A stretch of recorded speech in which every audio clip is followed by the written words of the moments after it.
Welcome back. In last lecture, we have discussed about op-amp. I committed you that I will revise whole chapter. This chapter is very important for examination point of view. I already told you that this chapter carries how many marks? 30 marks. Note this, guys. Single chapter carries 30 marks. Therefore, I am revising this topic again.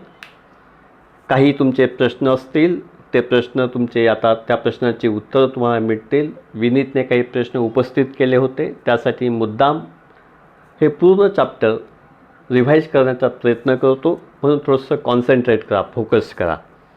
सगळे गोष्टी आपण separate व्हिडिओजमध्ये जवळपास 15 video मी तुम्हाला दिलेले आहेत. त्याच्यामध्ये प्रत्येक topic आपण कव्हर केला आहे. आता हे सगळे टॉपिक आपण थोडंसं सिंक्रोनाइज करू आणि हे चॅप्टर जे आहे ते समजून घेण्याचा प्रयत्न करू. What is the title of chapter? C, op-amp. op-amp means operational amplifier. C, O for operational and amp for amplifier. First of all, why this amplifier is known as operational amplifier? You know what is amplifier? Amplifier काय असतं तुम्हाला माहिती आहे. Amplifier is a circuit which raises the strength of weak signal. Suppose this is your amplifier.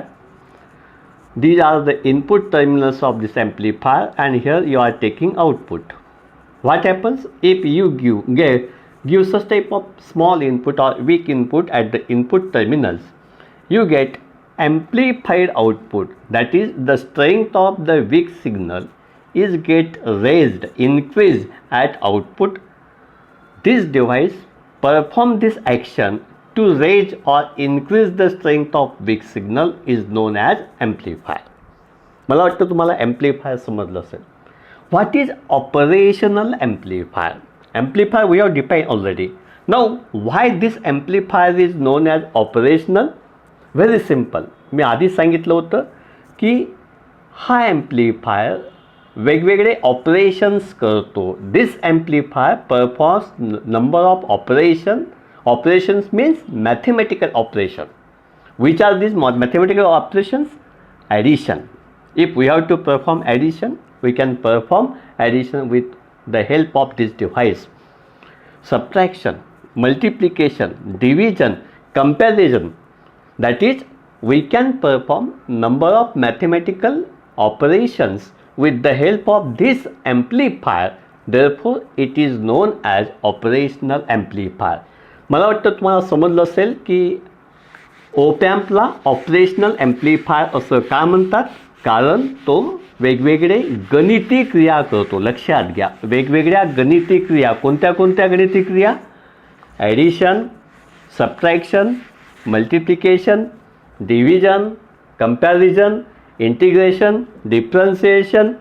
आणखी त्याचे बरेचसे application आहेत. लॉगॅरिदम, anti लॉगॅरिदम. These are the number of mathematical operations that this device can perform. Therefore, it is known as operational amplifier. Now, we'll study why this device is used in industries. We are using this device for the industrial application. Why? What is the need of this device? या ॲम्प्लिफायरची आवश्यकता काय आहे? तुम्हाला 3 मार्कांसाठी 4 मार्कांसाठी एक प्रश्न विचारला जातो की op-ampची आवश्यकता काय आहे. आपल्याला माहिती आहे की ॲम्प्लिफायरमध्ये आपण इनपुट सिग्नल मोठा करून देतो. हाही तेच करतो. मग याचं विशेष काय आहे? त्याचं विशेष असं आहे की त्याची गेन खूप जास्त आहे. That is op-amp is high gain amplifier. This is the first and important merit of your op-amp. Its gain is very high.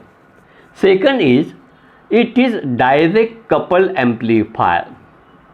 See here, op-amp is direct coupled amplifier.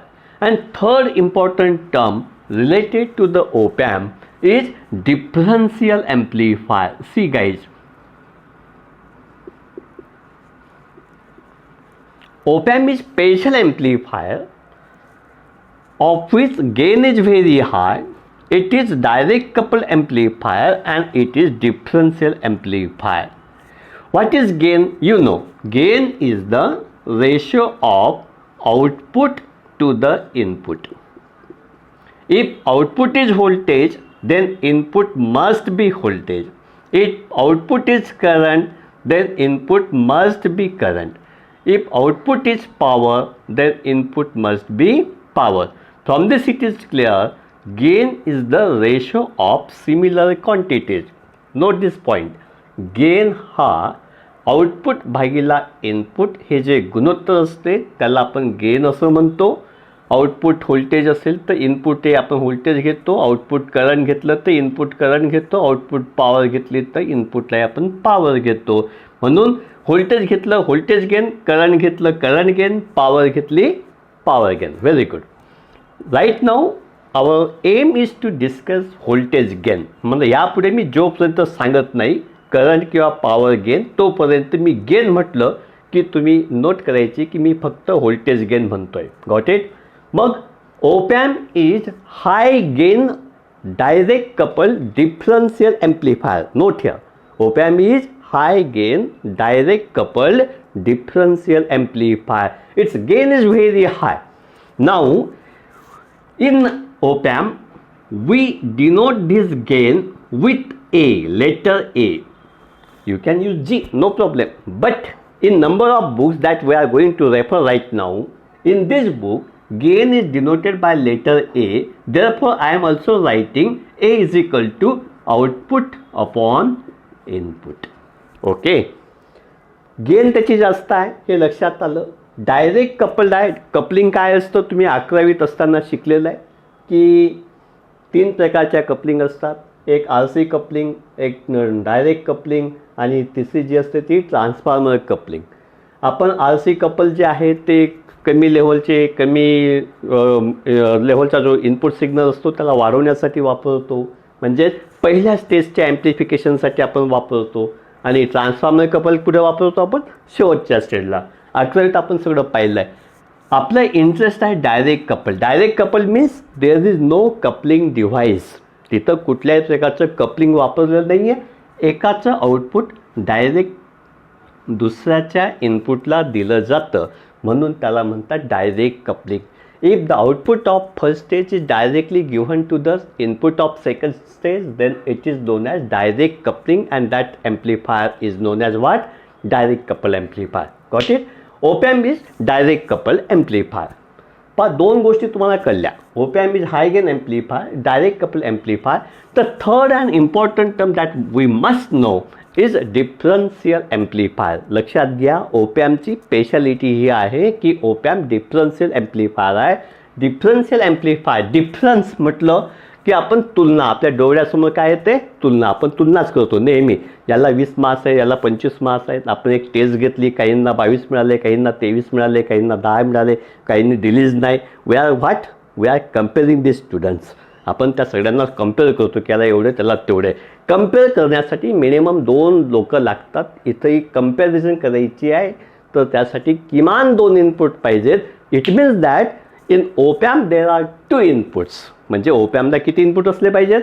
2 input. कारण तो कोणता amplifier आहे? Differential amplifier आहे. Differential amplifier काय करतो? इनपुटमधला difference जो आहे तो वाढवतो. समजा V1 हे एक इनपुट आहे, V2 हे इनपुट आहे. या दोघांमधला जो डिफरन्स आहे V1 मायनस V2 हे त्याचं काय येईल? एकूण इनपुट. लक्षात घ्या, input is equal to what? V1 minus V2 हे तो आउटपुटला वाढवून देतो. येते लक्षात? तुम्हाला गेन माहिती आहे. गेन म्हणजे काय? आउटपुट भागिला इनपुट. आपण इथं कन्सिडर केलं आहे की हा इनपुट V1 आहे, हा इनपुट V2 आहे. V1 मायनस V2 हे काय आलं? तुमचं इनपुट. मग गेन जर काढायचं असेल तर आउटपुट जर तुम्हाला काढायचं असेल गेनचा फॉर्म्युल्यावर तुम्हाला आउटपुट काढता येईल. कसं काढता येईल? पहा, आउटपुट बरोबर काय येईल? हा इनपुट गुणिला काय? गेन. म्हणजे हा तुमचा गेन गुणिला काय? तुमचं इनपुट. आणि इनपुट किती बाळांनो? इनपुट किती आहे? लक्षात घ्या, V1 minus V2. V1 minus V2 काय घेतलं? V1 मायनस V2 यासाठी घेतलं. V1 एक इनपुट आहे, V2 दुसरं इनपुट आहे. दोघांचा difference. Op-amp is differential amplifier. It amplifies the difference between the two. म्हणून आपण काय घेतलेलं आहे, दोघांचा डिफरन्स घेतलेला आहे आणि तो डिफरन्स आपण इथं वापरतो किंवा डिफरन्स तो वाढवून देतो, म्हणून त्याला आपण डिफरन्शियल ॲम्प्लिफायर म्हणतो. मग इथं पहा, ए काय येईल, V1 मायनस V2. गेन काय असते ओपॅमची, खूप जास्त असते, म्हणजे हा डिफरन्स जो आहे तो वाढवून देतो. डिफरन्शियल ॲम्प्लिफायर काय असतो, 1-2 मिनिटात सांगतो. आधी तुम्हाला मी सांगितलेलं आहे, फक्त आपण रिवाईज करतो. लक्षात घ्या, मी पुन्हा ओपॅम शिकवत नाही आहे. I am just giving the revision. फक्त आपण त्याची समरी अभ्यासण्याचा प्रयत्न करतो आहे, समजून घ्या. What is differential amplifier? Already stated. Differential amplifier amplifies the difference of two input. This is the basic circuit of differential amplifier. In differential amplifier, we uses two transistor in direct couple mode. दोन transistor आपण direct coupling मोडमध्ये वापरले. हा पहिला transistor T1. This is your second transistor what, T2. T1 and T2ला आपण respectively input दिले V1 and V2. समजलं? V1 is given to T1, V2 is given to the T2. दोन इनपुट आहेत. इथं पहा, आउटपुट मात्र मी एकच घेतलेलं आहे. ह्या पहिल्या ट्रान्झिस्टरच्या कलेक्टरपासून, दुसऱ्या ट्रान्झिस्टरच्या कलेक्टरपासून नाही. आपण इथं पण घेऊ शकतो, but we have taken output from this terminal. Note this point. इथं दोन पॉवर सप्लाय वापरलेले आहेत. एक पॉझिटिव्ह VCC आणि दुसरं काय, निगेटिव्ह VCC. लक्षात घ्या, कॉमन ॲम्प्लिफायर आणि तुमच्या ओपॅममधला डिफरन्स बघा. कॉमन ॲम्प्लिफायरमध्ये समजा हा साधा एक ॲम्प्लिफायर आहे, याला तुम्ही हे इनपुट दिलं, इथं तुम्ही आउटपुट घेतलं, तर इथं काय वापरतो आपण, पॉझिटिव्ह VCC आणि इथं काय असतं तुमचं ग्राउंड. येतं ना लक्षात? इथं तसं नाही आहे. इथं पॉझिटिव्ह VCC, निगेटिव्ह VCC आणि ग्राउंड हे तीन वेगळे वेगळे टोकं असतात. कसे असतात, समजा हा ड्युएल पॉवर सप्लाय कसा असेल बघा, आपण तुम्हाला मी शिकवली ही कन्सेप्ट. हा तुमचा पॉझिटिव्ह VCC, हा तुमचा निगेटिव्ह VCC आणि हे काय असेल तुमचं ग्राउंड. हे पॉझिटिव्ह VCC इथं आपण जोडणार, हे निगेटिव्ह VCC इथं जोडणार. हा समजा 15 व्होल्ट आहे, हा समजा तुमचा 15 व्होल्ट आहे, तर 15 व्होल्ट इथं पॉझिटिव्ह, 15 व्होल्ट इथं निगेटिव्ह आणि इनपुट जे देणार ते विथ रिस्पेक्ट टू ग्राउंड. पहा, इनपुट देताना आपण विथ रिस्पेक्ट टू ग्राउंड, दुसरं इनपुट दिलं with respect to ground, output घेतलं with respect to ground. That is opamp uses dual power supply. लक्षात घ्या, कोणी विचारलं ओपॅमला कोणता पॉवर सप्लाय वापरतात, तर ओपॅमला आपण ड्युएल पॉवर सप्लाय वापरतो. याविषयी मी जेव्हा हा टॉपिक घेतला त्यावेळेस तुम्हाला सांगितलं होतं. पुन्हा एकदा फक्त तुम्हाला मी रिवाइज केलं की opamp uses dual power supply having positive VCC, negative VCC and ground. these three terminals are there. Positive VCC is connected here, negative VCC is here, and input output are taken or given with respect to what, ground. अशा प्रकारे आपण dual power supply वापरतो. हे differential ॲम्प्लिफायरमुळे काय होतं ते बघा. Input दिलं, तुम्ही समजा input is given to the first terminal, second input terminal is suppose grounded. पहिल्याला इनपुट दिलं, इथं तुम्हाला आउटपुट मिळेल. आपल्याला माहिती आहे हा ट्रान्झिस्टर कॉमन इमिटर मोडमध्ये पॉझिटिव्हला during the positive half cycle of input signal we get inverted output. Common इमिटरचं तुम्हाला काम माहिती आहे. कॉमन इमिटर मोडमध्ये एक स्पेशल गुणधर्म आहे, काय, इनपुट अँड आउटपुटमध्ये 180 degree out of phase difference असतो. This is the phase reversal characteristic of common emitter connection. This happens here. Input is positive, naturally you are getting here output negative.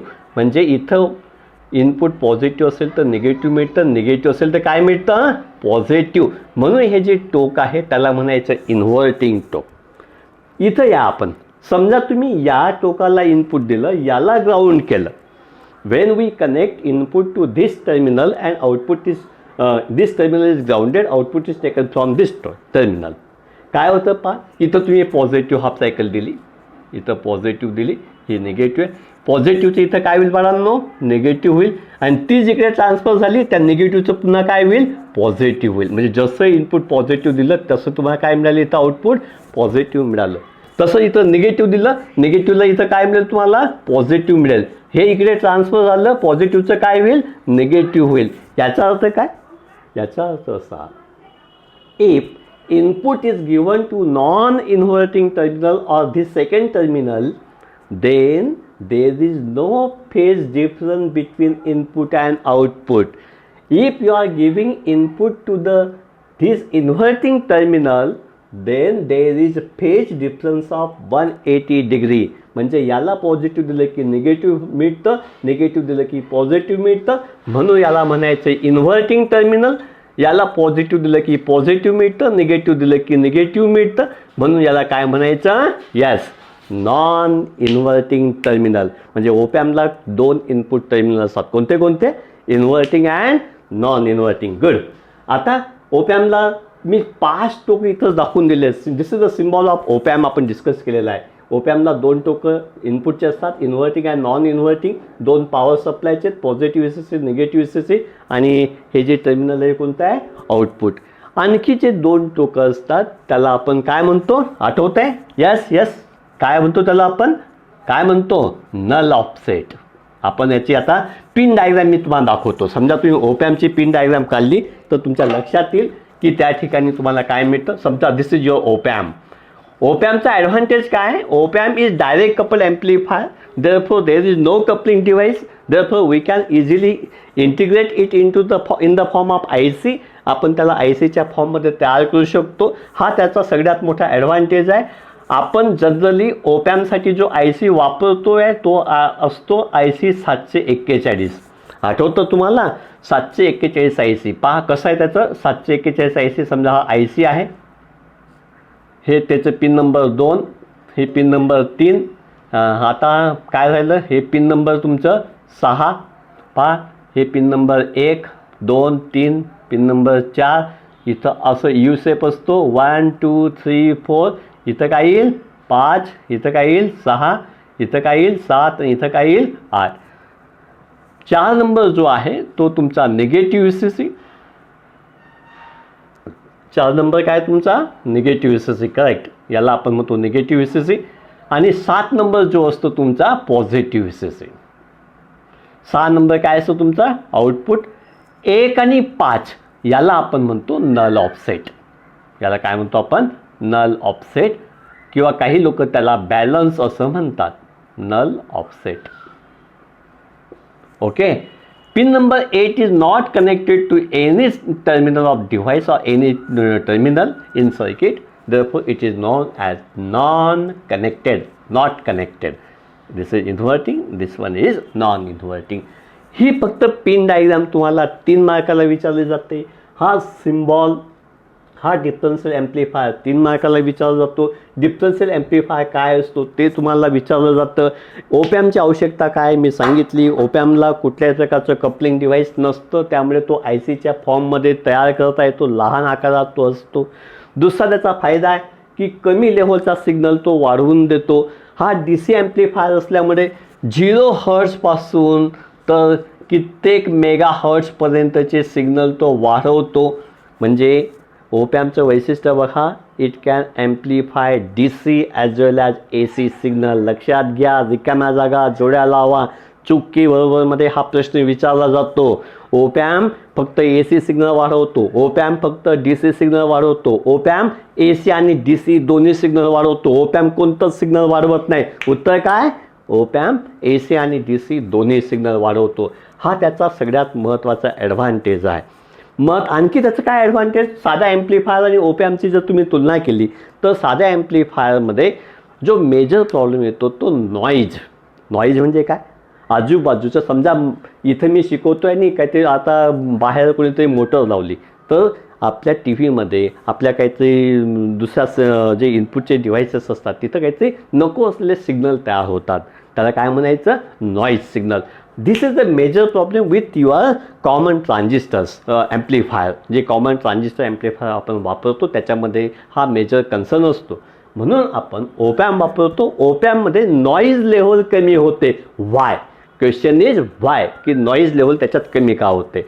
दुसरा problem म्हणजे हा ओपॅम्पचा फायदा आहे की ओपॅम्पमध्ये noise नसतो. दुसरा काय फायदा काय असतो की हा जो साधा ॲम्प्लिफायर तुमचा असतो, हा साधा ॲम्प्लिफायरला, दिस इज नॉट आउटपुट ॲम्प्लिफायर.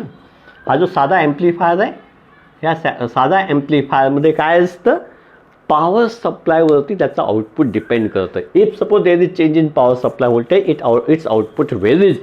याला आपण ड्रिफ्ट पॉवर सप्लायची ड्रिफ्ट किंवा टेम्परेचर ड्रिफ्ट. म्हणजे समजा ह्या ॲम्प्लिफायरचं टेम्परेचरवरती म्हणजे टेम्परेचर चेंज झालं तर या टेम्परेचरचा the output of this amplifier varies with respect to temperature and that is known as temperature drift. Voltage and temperature drift, this is the concern with this your common amplifier. तुमच्या ओपॅममध्ये temperature drift जाणवत नाही. तुम्हाला power सप्लायमुळे output बदललेलं दिसून येत नाही आणि म्हणून आपण काय वापरतो? ओपॅम वापरतो. येते लक्षात? These are the major points why we are going to discuss operational amplifier. समजतंय? आता आपण जाऊया ओपॅमच्या block डायग्रामकडे.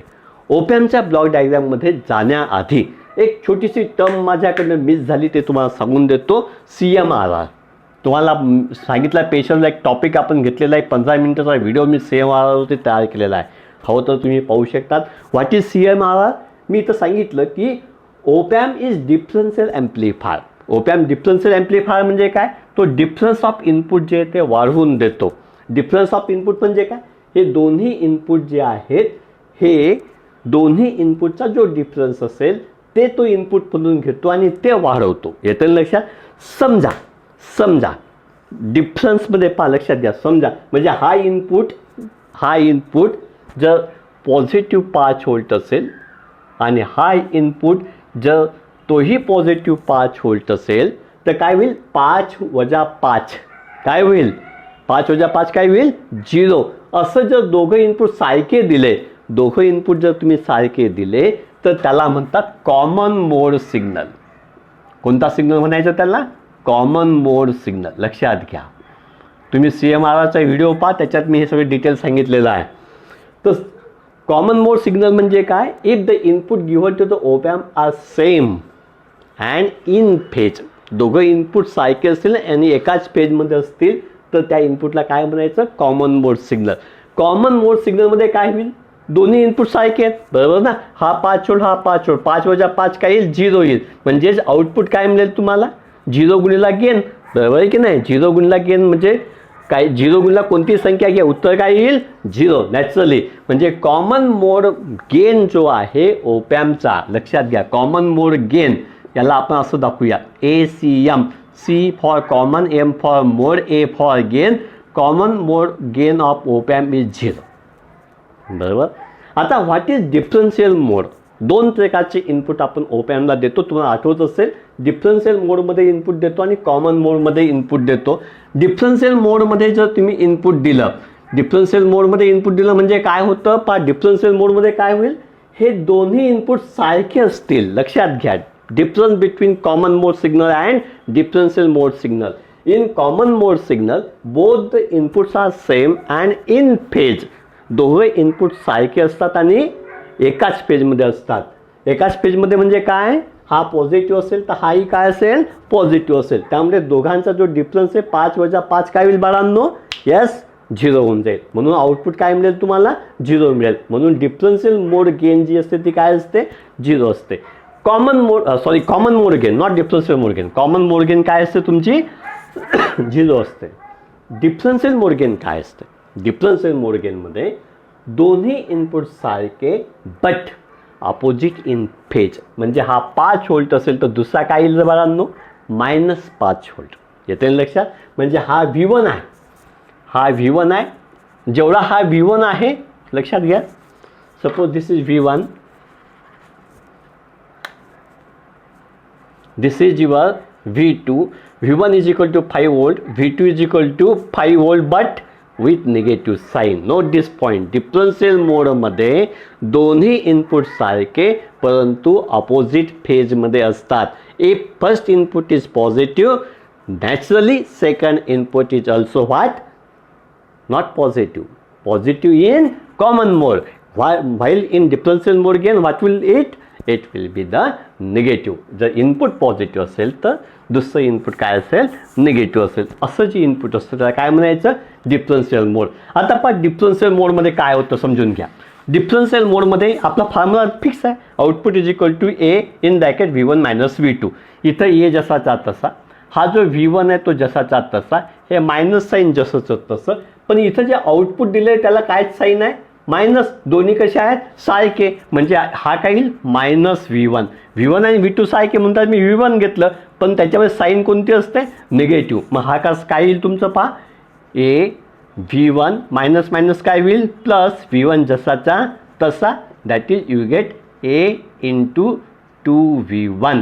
That is output is increase very high.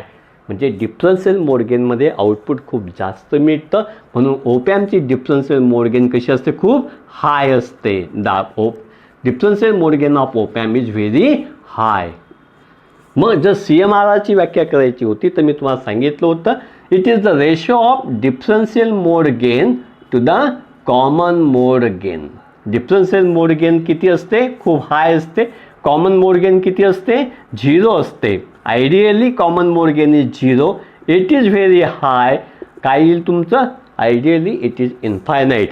CMRR कसा असतो इन्फायनाईट. लक्षात घ्या मित्रांनो, ह्या CMRRमुळे कॉमन मोड म्हणजे काय नॉईज सिग्नल. म्हणजे मगाशी जे सांगितलं की खाली माझी मोटरसायकलला कोणते किक मारली किंवा कोणते मोटर व्हेकल चालू केली तर त्याचा इफेक्ट तुमच्या TVच्या पिक्चरवरती होताना तुम्हाला दिसतो. हा काय नॉईज आहे. याचा आणि त्याचा काही संबंध आहे का नाही, पण अनवॉन्टेड नॉईज तुमच्या इलेक्ट्रॉनिक्सच्या डिव्हाइसेसमध्ये येतात. हे जे सिग्नल असतात ते कॉमन मोडमध्ये असतात. हे कॉमन मोडचे सिग्नल आपल्याला रिजेक्ट करणं आवश्यक असतं. हे कॉमन मोड सिग्नल रिजेक्ट करण्यासाठी आपण CMRR ही टर्म वापरतो. CMRR means what common mode rejection ratio. This is the property or characteristic of opamp that it rejects the common mode signal. ते काय करतं कॉमन मोड सिग्नलला रिजेक्ट करतं, त्याला आपण CMRR असं म्हणतो. डिटेल्ससाठी तुम्ही CMRRचा व्हिडिओ पाहू शकतात. आता आपण ओपॅमच्या ब्लॉक डायग्रामकडे जाऊया. ओपॅमच्या ब्लॉक डायग्रामवरती आपला एक स्पेशल व्हिडिओ आहे, थोडंसं आपण त्याला 1-2 मिनिटात रिवाइज करूया. See this is the block diagram of op amp. आता थोडीशी इथं खिचडी दिसते तुम्हाला, बट बिअर मी. आता बोर्ड आपला छोटा आहे, टॉपिक बाखा चॅप्टर घ्यायचं आहे तर आपण सगळ्या गोष्टी काही आता हे करू शकत नाही. फक्त आता समजून घ्या ओपॅममध्ये काय काय असतं. ओपॅममध्ये पहिला जे महत्त्वाचा घटक असतो तो असतो डिफरन्शियल ॲम्प्लिफायर. कोणता ॲम्प्लिफायर डिफरन्शियल ॲम्प्लिफायर. पहा first stage of op amp is differential amplifier. What is differential amplifier? I already told you it amplifies the difference of input. What is the advantage of differential amplifier? Its advantage is CMRR increases. CMRR means rejection ratio. Which rejection ratio? Common mode rejection ratio.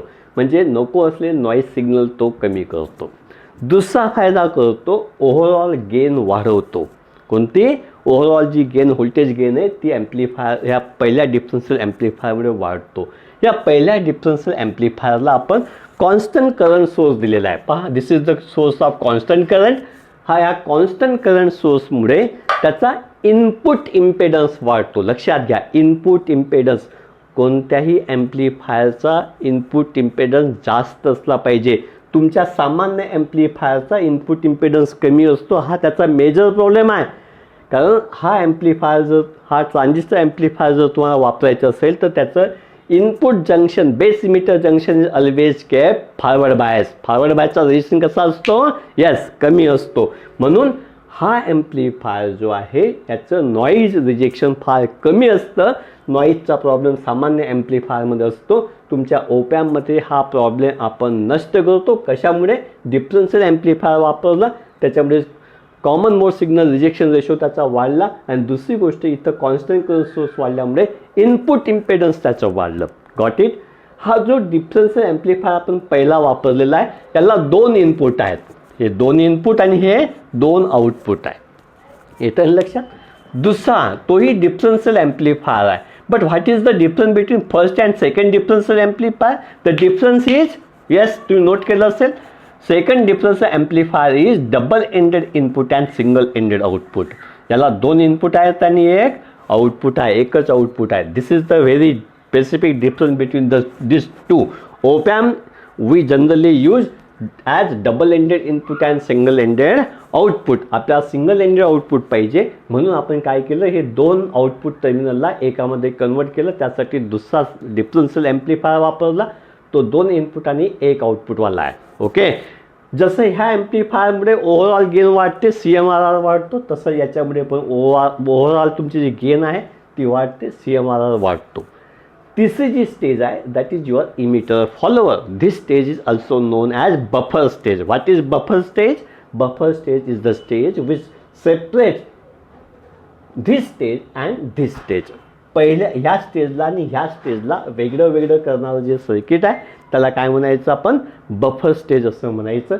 दुसरा याचा फायदा असा आहे, जास्त input इम्पेडन्सचं हे circuit आणि कमी output इम्पेडन्सचं circuit. लक्षात घ्या, ओपॅमचा इनपुट इम्पेडन्स जास्त असतो, आउटपुट इम्पेडन्स कमी. तुम्ही पाहिलेलं आहे ओपॅमच्या कॅरेक्टरिस्टिक पॅरामीटर शिकवताना मी सांगितलेलं आहे की त्याचा इनपुट इम्पेडन्स जास्त असतो आणि आउटपुट इम्पेडन्स कमी असतो. म्हणून कमी आउटपुट इम्पेडन्सचं सर्किट आणि जास्त इनपुट इम्पेडन्सचं सर्किट एकमेकांना कनेक्ट करण्याचं काम कोण करतं? तुमचं इमिटर फॉलोअर. लक्षात घ्या, emitter follower separate this low output impedance circuit from high input impedance circuit. लक्षात आलं तुमच्या? दिस इज युअर बफर ॲम्प्लिफायर. याची गेन एकच असते, तो ॲम्प्लिफिकेशन करत नाही. त्याचं काम काय? फक्त या दोघांना जोडून देणे, बाकी काय नाही. मी बुफे पार्टीचं एक्झाम्पल त्या व्हिडिओमध्ये सांगितलं होतं, रिपीट करत नाही. Next stage is DC level shifter. मी मगाशी सांगितलं opamp can amplify the signal from 0 frequency. म्हणजे तो DC सिग्नलसुद्धा काय करू शकतो? वाढवू शकतो. त्याची गेन खूप जास्त असल्यामुळे काही वेळेस इनपुट नसताना त्याच्या आउटपुटला काहीतरी DC आउटपुट मिळतं. समजा इथं इनपुट नाही दिलेलं आपण, तर इथं DC आउटपुट मिळालं, एवढं DC आउटपुट मिळतं आहे. हे मिळायला पाहिजे का? नाही. If input is 0 naturally output must be 0. But power सप्लायच्या ड्रिपमुळे किंवा काही नॉईजमुळे हा DC लेव्हल काहीतरी शिफ्ट होते, आउटपुट काहीतरी मिळतं. याला 0ला शिफ्ट करण्यासाठी आपण काय वापरतो? DC लेव्हल शिफ्टर वापरतो. समजतंय? याचा अर्थ असा की जे इनपुट लावला नाही तर आउटपुट 0 मिळायला पाहिजे. बऱ्याच वेळेस काहीतरी DC आउटपुट मिळतं, त्या DC आउटपुटला 0 करण्यासाठी आपण DC लेवल शिफ्टर वापरतो. Okay, last stage in opamp is what? Output stage. शेवटची स्टेज कोणती? ओपॅमची आउटपुट स्टेज. आपण 11वीत शिकलेलो आहोत. Push pull amplifier. ओके, येते लक्षात तुमच्या? पुश पुल स्टेज काय करतं? पॉवर लेवल वाढवून देतो. आतापर्यंत आपण व्होल्टेज लेवल कशी वाढवते हे 2 ॲम्प्लिफायरमध्ये सांगितले. इथं ओव्हरऑल पॉवर लेवल जी आहे ते वाढवण्याचं काम आउटपुट स्टेजमध्ये केलं जातं. ही जी ब्लॉक डायग्राम आहे, ही ब्लॉक डायग्राम तुम्हाला 4 किंवा 6 मार्कांसाठी परीक्षेला विचारली जाते. ओके, मला वाटतं ओपॅमचा जो पहिला पार्ट आहे, ओपॅम म्हणजे काय, त्याची आवश्यकता काय असते, डिफरन्शियल ॲम्प्लिफायर काय असतो, CMRR काय असतो, कॉमन मोड गेन आणि डिफरन्शियल मोड गेन काय असते, ओपॅमची ब्लॉक डायग्राम काय असते, ओपॅमची पिन डायग्राम काय असते. एका या टेस्टमध्ये तुम्हाला विचारलं होतं मी, पिन नंबर 6 आउटपुट पिन असते का? तशा प्रकारचे प्रश्न तुम्हाला ट्रू ऑर फॉल्समध्ये विचारले जातात. Got it? आता आपण थोडंसं जाऊया जे पॅरामीटर्स आणि कॅरेक्टरिस्टिक. लक्षात घ्या, कॅरेक्टरिस्टिक आणि पॅरामीटर हे दोन्ही जे टॉपिक आहेत ते परीक्षेच्या दृष्टीने तुम्हाला खूप महत्त्वाचे आहेत. कॅरेक्टरिस्टिकमध्ये जे ओपॅममध्ये विचारले जातात ते आयडियल कॅरेक्टरिस्टिक्स असतात. हा जो ओपॅम आहे, हा ओपॅम जुन्या काळामध्ये ॲनालॉग ॲम्प्लिफायर म्हणून वापरला जायचा. ॲनालॉग कॉम्प्युटरचा तो बेसिक बिल्डिंग ब्लॉक होता. अजूनही तो बऱ्याच इंडस्ट्रियल ॲप्लिकेशनमध्ये आपण ॲनालॉग ॲम्प्लिफायर म्हणून वापरतो. ह्या ओपॅमचा सगळ्यात मोठा फायदा असा आहे की त्याचा गेन खूप जास्त असतं, त्याचा इनपुट इम्पेडन्स खूप जास्त असतो, त्याचा आउटपुट इम्पेडन्स खूप कमी असतो. नॉईज लेवल जी आहे ती तो खूप कमी ठेवतो. याचा अर्थ असा, तो नको असलेल्या सिग्नलला गाळून टाकतो. जे सिग्नलची लेवल आपल्याला वाढवायची आहे त्याच सिग्नलची लेवल तो वाढवतो. या सगळ्या गोष्टी ज्या आहेत ह्या आपण त्याच्या कॅरेक्टरिस्टिकमध्ये पाहतो. Characteristic and parameter determines the quality of your opamp. वेगवेगळे IC ओपॅम IC म्हणून वापरले जातात. या ठिकाणी आपण जे अभ्यास करणार आहोत तो एकच IC, that is your IC 741. त्या 741 ICचे जे कॅरेक्टरिस्टिक आहेत ते आपण स्टडी करणार आहोत. परीक्षेला तुम्हाला 4 मार्कांसाठी विचारलं, 8 पॉईंट लिहायचे आणि 3 मार्कांसाठी विचारलं तर यस 6 पॉईंट लिहायचे. येते लक्षात. असे तुम्ही 6 ते 8 पॉईंट कॅरेक्टरिस्टिकमध्ये तुम्हाला मी सांगितलेले होते. कोणते कोणते कॅरेक्टरिस्टिक सांगितले होते पहा, आठवतं आहे तुम्हाला कॅरेक्टरिस्टिक ओपॅमचे? पटकन सांगा. Input impedance yes infinite. Output impedance बरोबर 0. Bandwidth infinite. पटकन आपण we are just revising the topic. मी सगळं सांगायचं असं नाही, तुम्ही सांगितलं पाहिजे. Input impedance infinite, output impedance काय 0. नंतर काय, नंतर व्होल्टेज गेन. ओपॅमची ओपन लूप व्होल्टेज गेन जी असते ती इन्फायनाईट असते. लक्षात घ्या. Open loop gain infinite, input impedance infinite, CMRR infinite. नंतर काय सांगितलं मी, output impedance 0, bandwidth infinite. Perfect balance. Input जसं असेल तसं आउटपुट मिळतं. There is perfect balance. This is also one of the important characteristic of your opamp. Got it. आणखी काही कॅरेक्टरिस्टिक जे आहेत ते आपण पॅरामीटर्समध्ये घेतो. उदाहरणार्थ कसं, इनपुट बायस करंट काय असतो, त्याचा input bias current 0. Input offset current काय असतो 0. हे जे काही कॅरेक्टरिस्टिक आहेत actually these are the parameters. पण 8 पॉईंट करण्यासाठी आपण त्याला कॅरेक्टरिस्टिकमध्ये पण टाकतो आणि पॅरामीटरमध्ये पण टाकतो. पहा, काही कॅरेक्टरिस्टिक मी इथं लिहितो. ते कॅरेक्टरिस्टिक तुम्हाला माहीत असले पाहिजेत. जे कॅरेक्टरिस्टिक मी सांगतो आहे ते तुम्हाला त्या कॅरेक्टरिस्टिक तुम्ही लक्षात घ्यायचं. पहा, इनपुट इम्पेडन्स सांगत चला.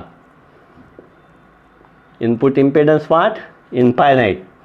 Yes. Second one is output impedance what 0. Voltage gain of course I am telling about your open loop voltage gain. Voltage gain infinite. Bandwidth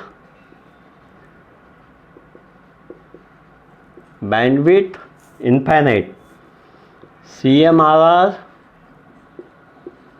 infinite. Then किती झाले पहा, input bias current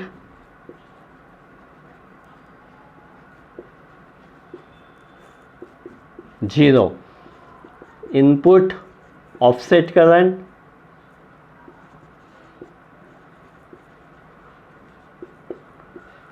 0.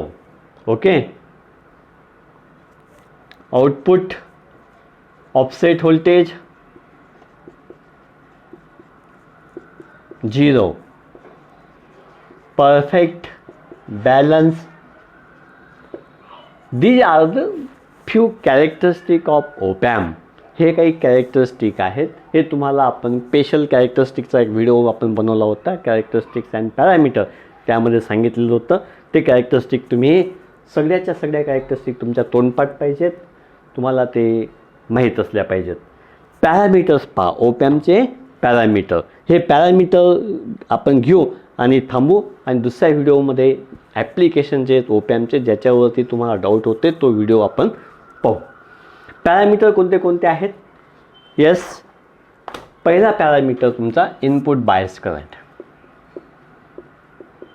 Input bias current. What is input bias current? समजा त्याला आपण input bias current IIB असं म्हटलं. What is input bias current? Input bias current तुम्हाला माहिती आहे, this is your opamp. These are supply terminals, positive VCC, negative VCC. This is your inverting input. This is your non-inverting input.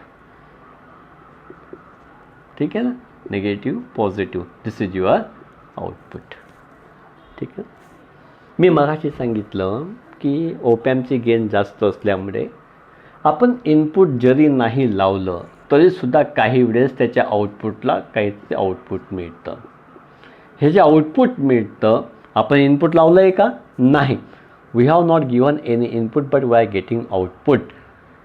This output must be 0. आउटपुट काय पाहिजे आपलं? Zero पाहिजे. Input नाही आहे तर आउटपुट मिळतं, काही पॉईंट आहे नाही. मग इनपुट नसताना आउटपुटसुद्धा शून्य मिळायला पाहिजे.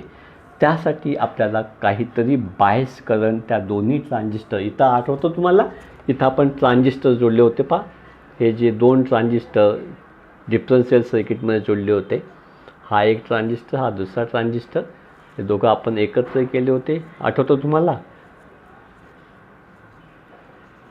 हे तुमचं निगेटिव्ह VCC, हा तुमचा positive VCC. Okay, this is your transistor T1, this is T2. Here you are taking output, here you are giving input.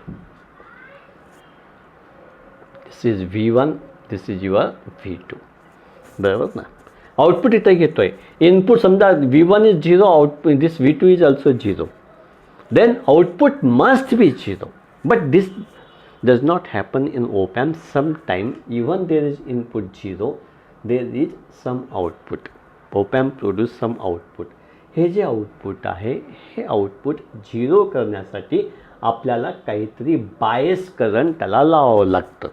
समजा IB1 आणि IB2, IB1 आणि IB2 हे त्याचे दोन बायस करंट आहेत, बरोबर आहे की नाही. मग बायस करंट कोणाला म्हणायचं, हे जे दोन बेस करंट आहेत, हे दोन बेस करंट जे आहेत त्यांच्या ॲव्हरेजला, बेस करंटच्या काय ॲव्हरेजला IB1 प्लस IB2 भागीला 2. ॲव्हरेज म्हणजे काय रे, सरासरी. सरासरी कशी काढतो आपण, समजा 5 इनपुट आणि 5 इनपुटची सरासरी काढायची असेल तर काय करणार तुम्ही, त्या 5ची बेरीज करणार. इथं इनपुट किती आहेत, फक्त 2, आणि काय करणार आपण, दोघांची बेरीज करून 2 इनपुट आहे म्हणून दोघांनी भागायचं. म्हणजे it is the average of base currents to get output equal to what, 0. येते लक्षात. इनपुट नसताना आउटपुट तिथं काहीतरी प्रोड्यूस होतं, त्या आउटपुटला 0 करण्यासाठी आपण जे बेस करंटचे ॲव्हरेज त्या डिफरन्शियल ॲम्प्लिफायरला लावतो त्याला म्हणायचं input bias current. Got it. What is input offset current. Input offset current, offset, it is the difference between IB1 and IB2. very simple. to get output is equal to 0. Same pattern, फक्त इथं ॲव्हरेजच्या ऐवजी काय म्हटलं मी, difference. Input हा पहिला base current, हा दुसरा base current, ह्या दोन्ही बेस करंटमधला जो डिफरन्स आहे तो डिफरन्स त्याला काय म्हणायचं, इनपुट ऑफसेट करंट. येते लक्षात. पुढचा जो काय तुमचं पॅरामीटर आहे, पहिलं सांगितलं मी, तू input offset, input bias current, दुसरं इनपुट ऑफसेट करंट, तिसरं जे आहे ते तुमचं इनपुट ऑफसेट व्होल्टेज. कोणतं, इनपुट ऑफसेट व्होल्टेज. समजा याला आपण ग्राउंड केलं, यालाही आपण ग्राउंड केलं, आउटपुट काय मिळायला पाहिजे, 0. असं होत नाही. पहा, input offset voltage, input offset voltage, this is 0, this is also 0, both the inputs are 0, output must be 0, but this not happens. असं होत नाही. का होत नाही, का होत नाही लक्षात घ्या, का होत नाही ते समजून घ्या. डिफरन्शियल ॲम्प्लिफायरमधली एक कंडिशन असते, दोन्ही ट्रान्झिस्टर सारखे पाहिजेत. Both the transistors are same, properties of both the transistor must be same. समजा आपण दोन्ही ट्रान्झिस्टर सारखे घेतले तरीसुद्धा, तर एकाच कंपनीने एकाच सारखे 2 ट्रान्झिस्टर बनवले तरीसुद्धा त्याचे गुणधर्म काही प्रमाणात वेगळे असतातच. That is known as mismatching of the transistor. या 2 ट्रान्झिस्टरच्या मिसमॅचिंगमुळे जरी दोन्ही ट्रान्झिस्टरला लावलेले इनपुट 0 असले तरी आउटपुट काहीतरी प्रोड्यूस होतं, ते होऊ नये, ते होऊ नये. लक्षात घेते ना तुम्ही काय सांगतो, ते होऊ नये. त्यासाठी आपण काय करतो, ओपॅम्पच्या पिन नंबर 1 आणि 5ला आठवतो तुम्हाला, ही समजा पिन नंबर 1 आहे, ही तुमची पिन नंबर 5 आहे, ही 1 आणि ही 5. इथं आपण व्हेरिएबल रेजिस्टर टाकतो आणि त्याचे व्हेरिएबल टोक सप्लायला जोडतो, निगेटिव्ह सप्लायला जोडतो. आणि ह्या निगेटिव्ह सप्लायच्या साह्याने दोन्ही इनपुट 0 असताना जर आउटपुट मिळत असेल तर त्याला काय करतो आपण, ऑफसेट करतो, 0 करून टाकतो. येते लक्षात. This is what your null offset. म्हणून पिन नंबर 1 आणि 5ला काय म्हणतो आपण, नल ऑफसेट असं म्हणतो. समजतंय, लक्षात येतं तुम्हाला काय सांगितलं मी. This is the very important parameter of your opamp. तुम्हाला कॉमन CMRR सांगितलं मी, ते सांगत नाही. ओपन लूप गेन तुम्हाला माहिती आहे. ओपन लूप गेन म्हणजे काय, कोणत्याही प्रकारचं फीडबॅक न वापरता जी गेन असते त्याला ओपन लूप गेन असं म्हणतात. ओपन लूप गेन ओपॅम्पची, आयडियल ओपॅम्पची ओपन लूप गेन मी सांगितली, व्होल्टेज गेन जी आहे ती किती असते, इन्फायनाईट असते. म्हणजे विदाउट इनपुट तो आउटपुट प्रोड्यूस करण्याची त्याची क्षमता असते. ही गेन आपल्याला कंट्रोल करणं आवश्यक आहे. We cannot use op amp with the very high gain, ideally infinite gain. जर त्याची गेन इन्फायनाईट असेल तर without input it will produce output. Gain infinite म्हणजे काय, A is equal to output upon input, बरोबर आहे की नाही. हे इन्फायनाईट आहे, याचा अर्थ डिनॉमिनेटरची टर्म काय असली पाहिजे, 0, बरोबर ना. मग 0, इनपुट 0 असताना तो आउटपुट प्रोड्यूस करतो, असं होता कामा नये. म्हणून आपल्याला therefore we have to control the gain, आणि हे गेन कंट्रोल करण्यासाठी आपण काय वापरतो, यस, फीडबॅक वापरतो. म्हणून ओपॅम्प वापरताना आपण विथ फीडबॅक ओपॅम्प वापरतो. कोणते फीडबॅक वापरणार तुम्ही, यस, निगेटिव्ह फीडबॅक. का, निगेटिव्ह फीडबॅक म्हणजे गेन काय होते त्याची कमी होते. We can control the gain of op amp by applying some negative feedback here. How we apply feedback, part of output is given to the input. आउटपुटचा काही भाग आपण इनपुटला जोडतो, त्याला आपण फीडबॅक असं म्हणतो. नेक्स्ट एक पॅरामीटर तुम्हाला सांगितलं होतं मी, स्ल्यू रेट म्हणजे काय, बदलणाऱ्या इनपुटला प्रतिसाद देण्याच्या त्या ओपॅम्पच्या गुणधर्माला. इनपुटमध्ये बदल झाला, आउटपुट काय झाला पाहिजे, बदलला पाहिजे. नाही तर मी सांगितलं वैभव उभा राहा, वैभव माझ्याकडे पाहतो, उठू की नाही असं म्हणतो आणि नंतर हळूच उभा राहतो. एवढा वेळ काय गेला आपला, वाया गेला, असं नको. इनपुट दिल्याबरोबर ज्या क्षणी इनपुटमध्ये बदल झाला त्याच क्षणी तुमच्या त्या आउटपुटमध्ये बदल झाला पाहिजे. It is the property, it is the parameter of opamp to respond the varying input. बदलणाऱ्या इनपुटला प्रतिसाद देण्याच्या त्या ओपॅम्पच्या गुणधर्माला काय म्हणायचं, स्ल्यू रेट असं म्हणायचं. फ्रिक्वेन्सी रिस्पॉन्स ही एक टर्म पॅरामीटरमध्ये आपण घेतली होती, आठवत असेल तुम्हाला, तो व्हिडिओ लक्षात येत असेल. What is frequency response. ओपॅम्पचा मी मगाशी सांगितलं हा डायरेक्ट कपल ॲम्प्लिफायर आहे, त्यामुळे त्याचा फ्रिक्वेन्सी रिस्पॉन्स खूप चांगला असतो. 0 हर्ट्जपासून तर कित्येक मेगा हर्ट्जच्या फ्रिक्वेन्सीसाठी त्याची जी फ्रिक्वेन्सी आहे, म्हणजे त्याचा गेन आउटपुट जे आहे ते फ्रिक्वेन्सीवरती अवलंबून राहत नाही, असं काही वेळेस होतं. म्हणजे त्याचा बँडविड्थ जे आहे, म्हणून त्याची बँडविड्थ आपण इथे घेतलेली आहे, ती काय आहे, इन्फायनाईट आहे. These are the parameters and characteristic of op amp. आता आपण इथं थांबूया. पुढच्या व्हिडिओमध्ये ओपॅम्पचे ॲप्लिकेशन पाहू आणि हे जे रिव्हिजन हा जो टॉपिक आहे तो संपूया. Okay, bye, good day, thank you.